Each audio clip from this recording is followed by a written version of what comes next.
प्रसाद का प्रत्याग करके जो प्राप्त किया, वह एक बार वह वन में जाकर के वहां बहुत से पशु को मार करके वट वृक्ष के नीचे आया और वहां उसने देखा कि गोपगण बंद बांधवों के साथ संतुष्ट होकर के भक्तपूर्वक भगवान सतदेव की पूजा कर रहे हैं।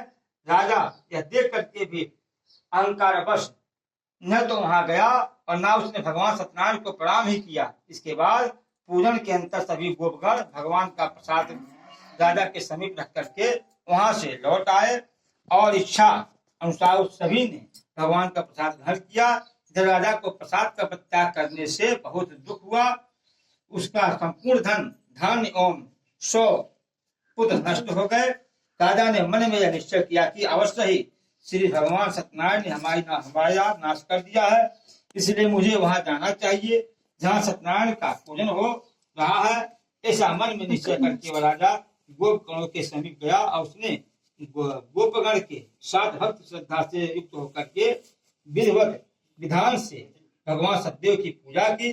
भगवान सत्यदेव की कृपा से वह उत्थान और पुत्रों संपन्न हो गया तथा इस लोक में सभी सुखों का भोग करके अंत में सतपुर वैकुंठ लोक को प्राप्त हुआ। शिशु जी कहते हैं, जो व्यक्ति इस परम दुर्लभ सत्यनारायण के व्रत को करता है और पुण्यमय तथा फलप्रदायी भगवान की कथा को भक्त पूर्वक सुनता है या सुनाता है, उसे भगवान सत्यनारायण की कृपा से धन धान आदि की प्राप्ति होती है। दरिद्र धनवान हो जाता है, बंधन में पड़ा हुआ बंधन से युक्त हो जाता है, डरा हुआ व्यक्ति भय से मुक्त हो जाता है तथा वह सत्य बात है, इसमें संशय नहीं है।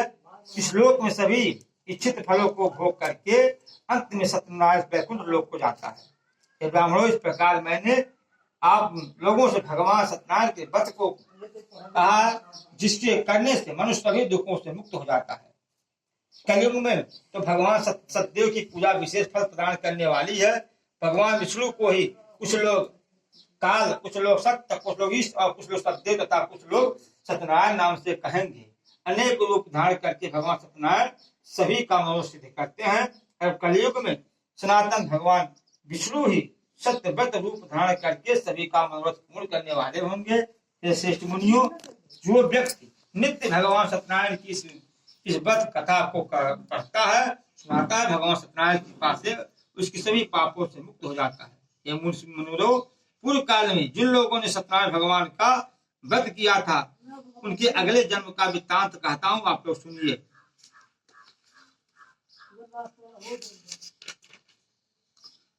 महाप्रज्ञा संपन्न सदानंद नाम के ब्राह्मण सत्यनारायण दूसरे जन्म में सुदामा नाम के ब्राह्मण हुए और उस जन्म में भगवान श्री कृष्ण का ध्यान करते उन्होंने मोक्ष को प्राप्त किया।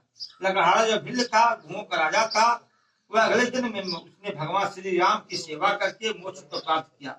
महाराज उल्कामुख दूसरे जन्म में राजा दशरथ हुए, जिन्होंने रंगनाथ की पूजा करके अंत में वैकुंठ को प्राप्त किया। इसी प्रकार धार्मिक और सत्यव्रती साधु पिछले जन्म में सत्यव्रत के प्रभाव से दूसरे जन्म में मोरध्वज नाम का राजा हुआ। उसने आधे से चिट करके अपने पुत्र की आधी देह को भगवान विष्णु को अर्पण कर दिया था और वह मोक्ष को प्राप्त किया। महाराज तुंगध्वज जन्मांतर से स्वाभाविक मनु हुए और भगवत संबंधी सभी संपूर्ण कार्यों का अनुष्ठान करके वैकुंठ लोक को प्राप्त हुआ। जो गोपगण थे वे सब जन्मांतर में ब्रजमंडल में निवास करने वाले गोप हुए और सभी राक्षसों का संहार करके उन्होंने भी भगवान का शाश्वत धाम गोलोक प्राप्त किया। इस प्रकार असंग पुराण रेवाखंड के अंतर्गत सत्यनारायण कथा का पंचवाद है। तो सत्यनारायण भगवान की जय।